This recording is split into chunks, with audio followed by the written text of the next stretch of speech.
Okay, so in this lesson, we're going to go over how we calculate and interpret percentiles, and then we're going to look at how we create cumulative relative frequency graphs. And then we're also going to look at what standardized scores are, and we're also going to be able to, analyze the effects of linear transformations on distributions of data. So first thing, let's review what a percentile is.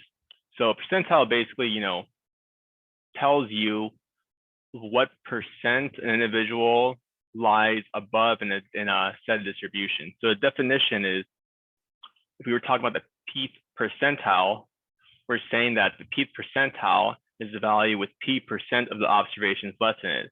So if we said like the 80 percentile, that means that the value has 80% of the other data values below it.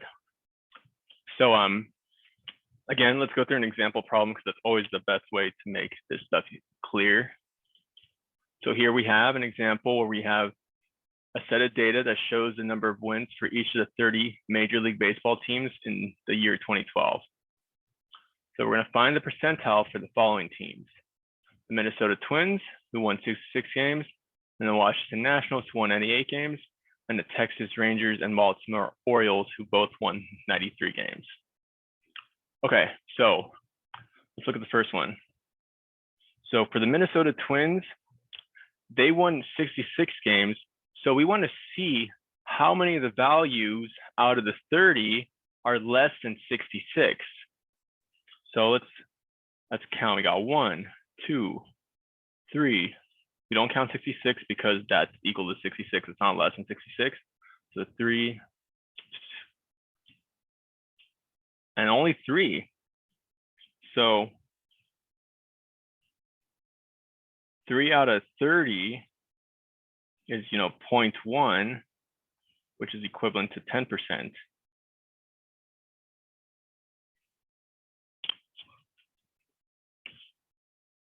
So we say that the Minnesota Twins lie at the 10th percentile, meaning that they won more games at 10% of all the teams.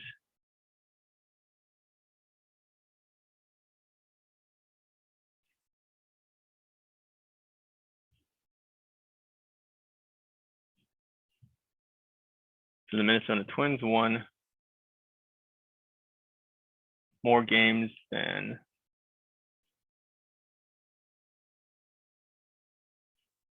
10% of the team. So it's not very good.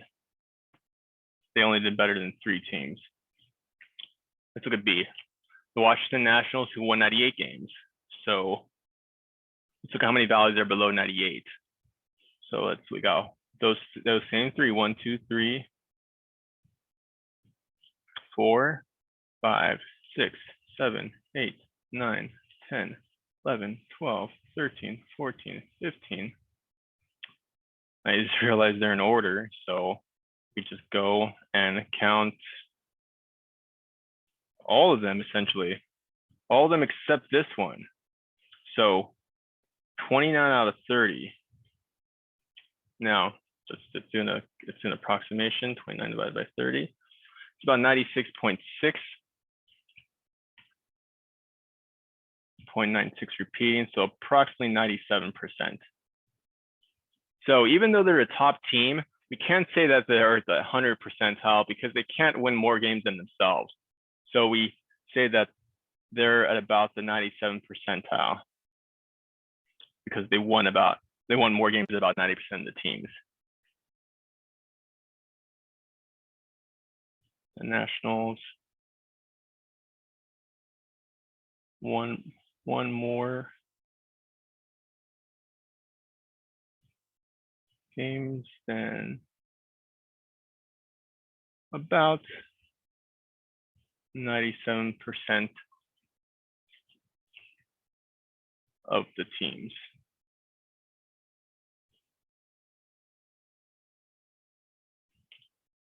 Work on my handwriting here. All right, let's look at the last one now. The Texas Rangers and Baltimore Orioles, they both won 93 games.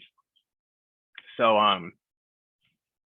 we have 15, 16, 17, 18, 19, 20, 21, 22. 22 of the teams are have less wins than 93.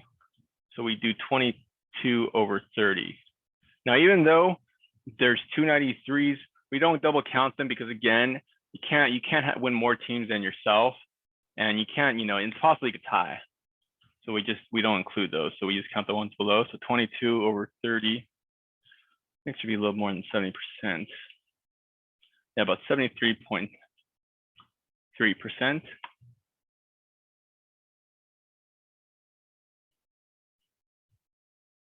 So we'll just say about 73%. The Rangers and Orioles won more games than about 70%, 73% of the teams.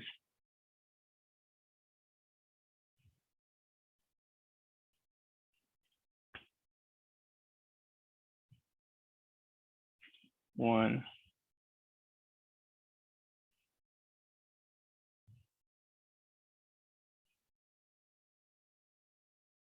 Then about 73% of the teams.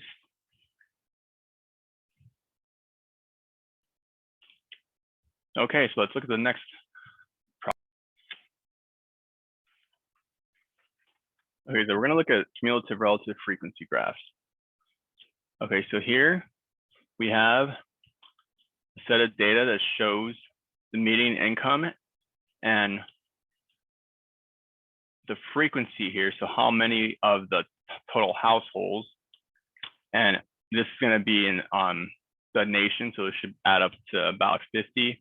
I think 51 because I think they're including like the District of Columbia. But let's keep in mind that the units here. So we're going to fill in the columns first to get a sense of how a cumulative relative frequency graph works.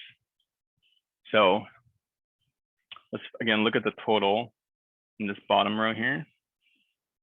So we add these up: 11, 25, 27, 37, 42. Yeah, so 51. Because again, I think they included like the data from the District of Columbia. So this will be our total. So here's the frequency. We know frequency is just like the count.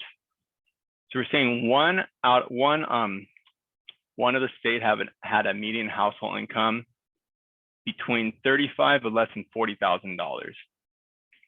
Now, when we talk about relative frequency, like we're looking at what percent of all the states of everybody. So we would just go 1 divided by 51. And that would give us approximately 0.02.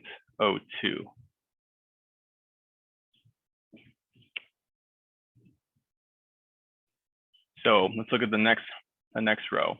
Here we're talking about the number of states, or I guess you could say jurisdictions, that had median household incomes from 40 but less than 45,000. There were 10 total, but the percent of all the states, the relative frequency we could find by just taking 10 divided by 51. And that would give us about 0.2.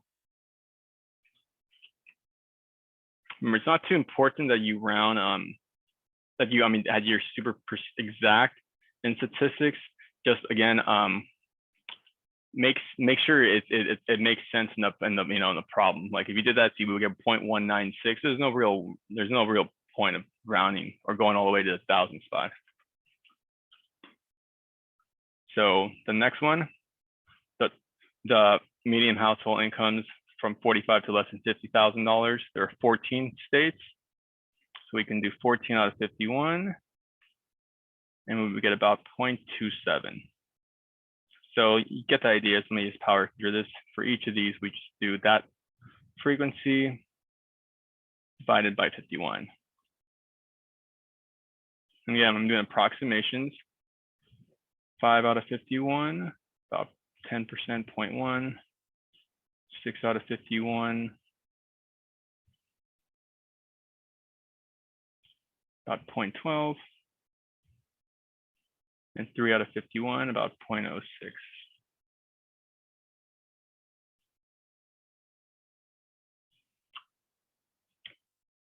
Okay, now the next column we have cumulative frequency.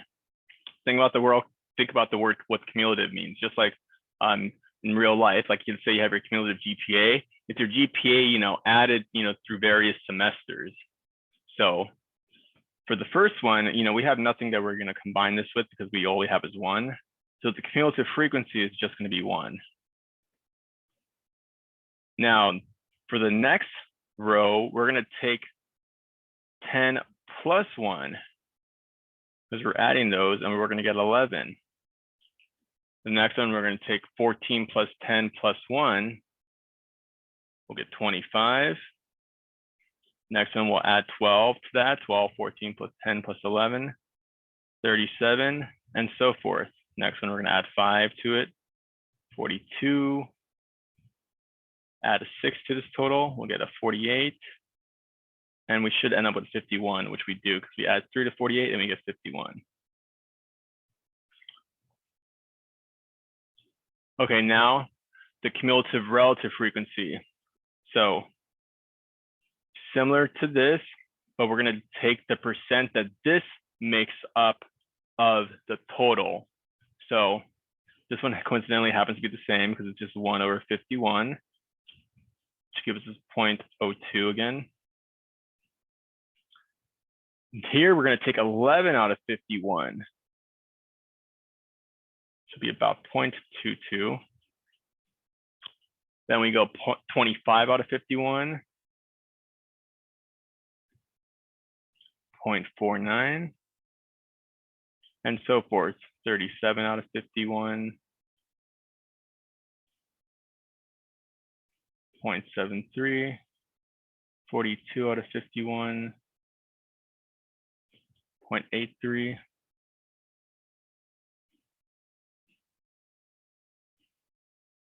48 out of 51, 0.94,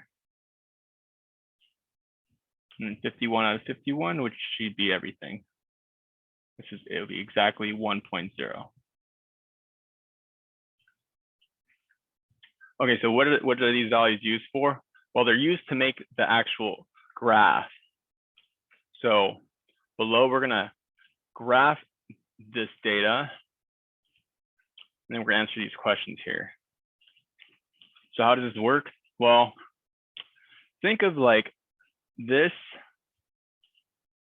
set of values as like the horizontal, value, or like I think of it like as the x coordinate.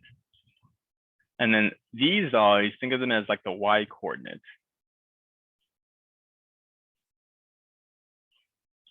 So our x values go from 35 to 70.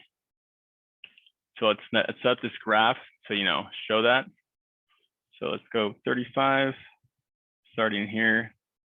And we're going to go by 2.5 rule, just mark every 2. So 40, and 45 here.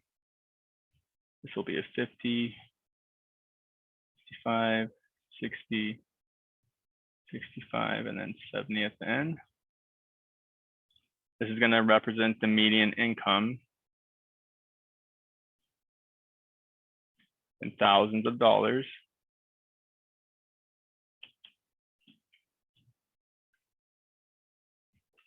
And on the y-axis, we're going to have these values. So we're going to go from 0 to about 1. And let's scale by going by 0.1. So we'll go, here's our 0 value. This will be 0.1, 0.2, 0.3, and so forth.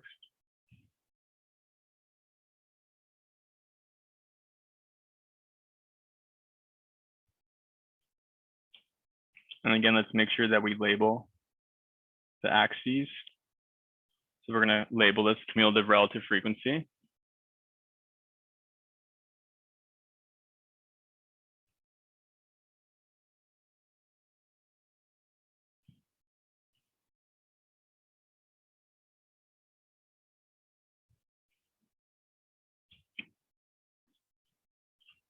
Okay, so now how do we plot this? Because these are intervals, 35 to less than 40, 40 to 45.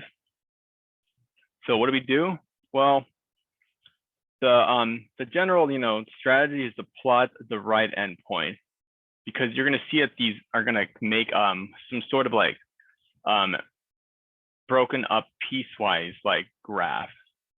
So we're going to basically plot these values on the as our x and these as the y's. So our first point will be at 40, 0.02. So going down here, 40.0, 0.02, basically just right above the horizontal axis. You barely can see it. Let me zoom out. Okay, so the next one will be at 45, 0.22 approximately. So 45, 0.22, something like here.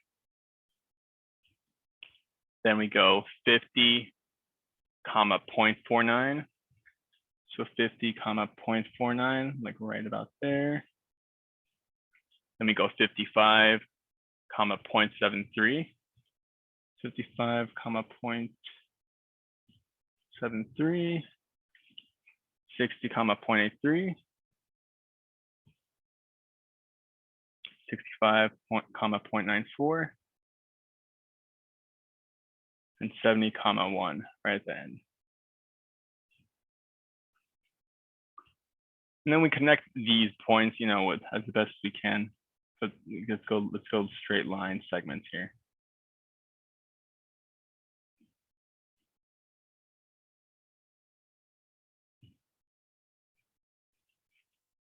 So this graph basically gives you a sense of how the values are, varying over this, over this interval, like what percent of the total is going to lie below.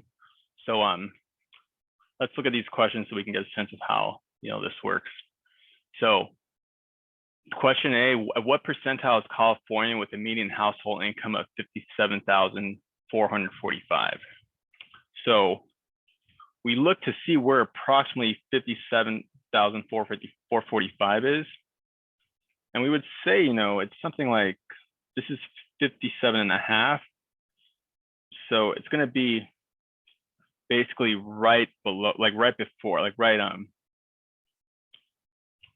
next to it. So it'll be like almost this line right here.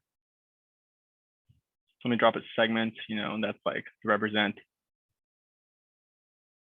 57,445.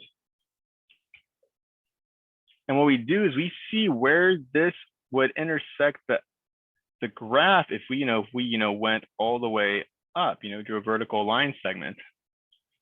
Now let me use a purple. Let me use not purple. Let me use a pinkish color to show clearly what I mean.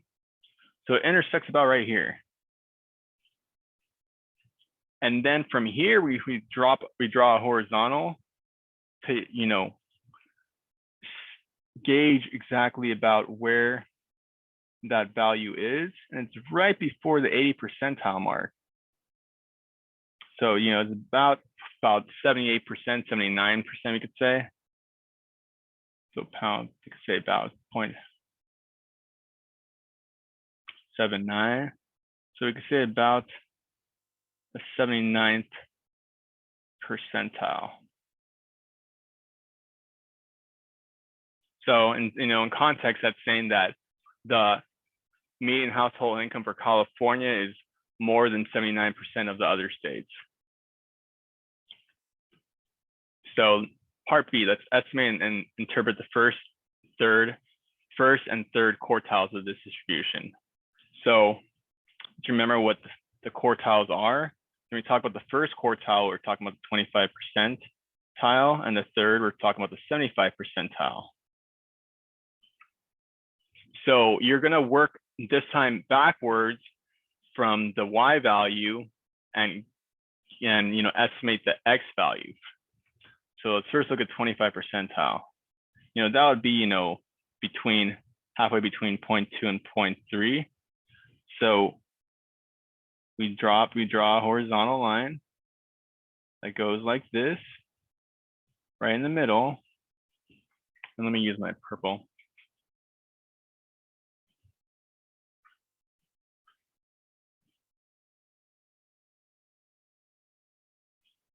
That's about 0.25 right there. And then from there, we then drop a vertical line to see what the X value or income is about. And it looks like it's about 46,000, maybe 45.5, we could say. Now I'll go with 45,500.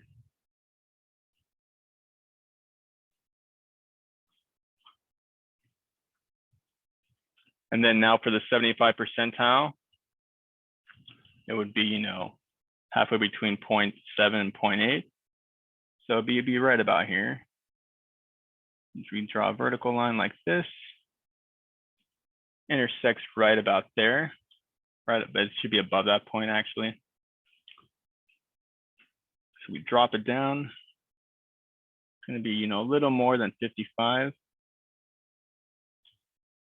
So I would probably do like 55,500 or something like that.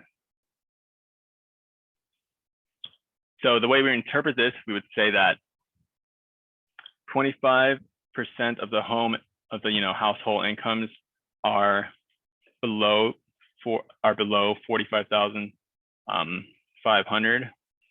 We could say about 25%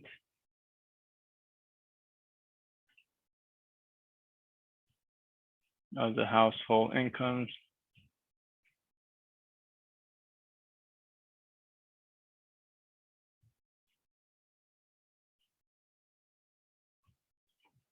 below 45,500. And then we could say about 75% of the household incomes are below 55,500.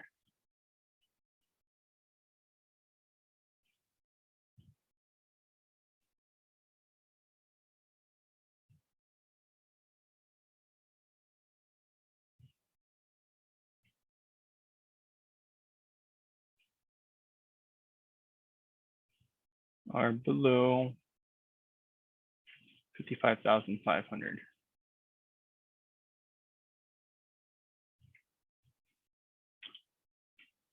Now, and estimate and interpret the IQR.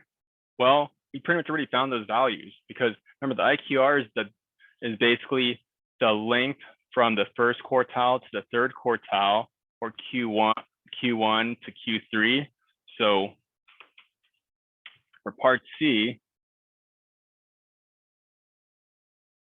the IQR, is equal to Q3 minus Q1, which is going to be 55,500 minus 45,500.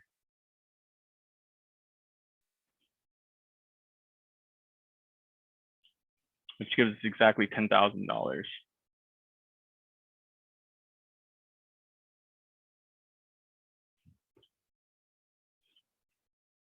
And so then we say the middle 50% of incomes vary by about $25,000.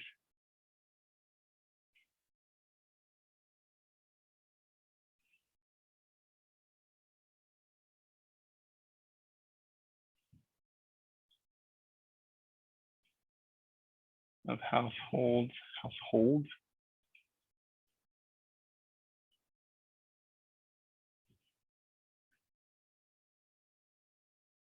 vary by about $10,000. All right.